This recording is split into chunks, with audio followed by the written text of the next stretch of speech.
In Onshape, the shell command allows you to hollow out a part, leaving you with a constant wall thickness. Let's take a look at how to use it. To access the shell tool, you can get to it right from the ribbon. Just click on it, and then we get our little dialog box.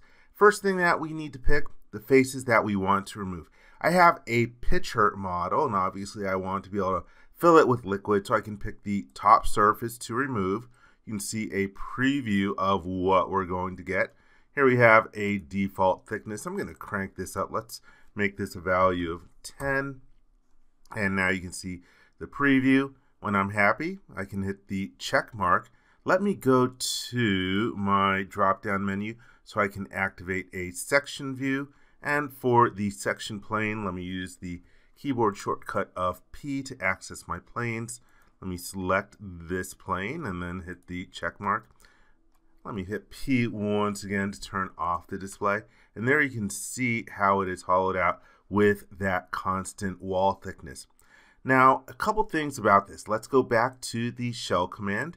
And I can right click on it and then choose edit. You also have the option to make the part completely hollow. And in this situation, you're going to select the part in the part studio that you want to hollow. Now let's hit the check mark.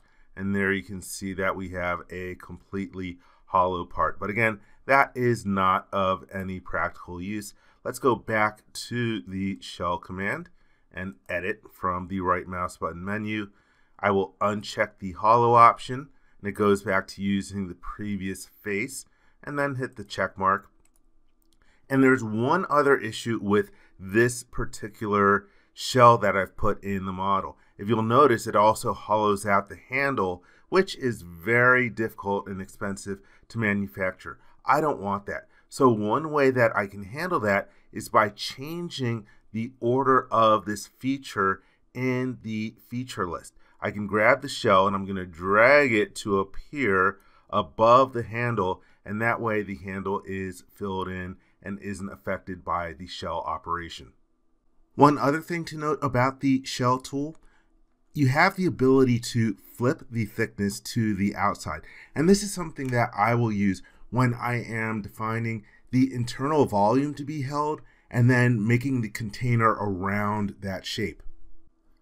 I hope you enjoyed this video. For more information, please visit www.creowindshield.com. If you learned something from this video, please give it a thumbs up. And if you like this video, please click the subscribe button and ring the bell to be informed when new videos are added. Thank you very much.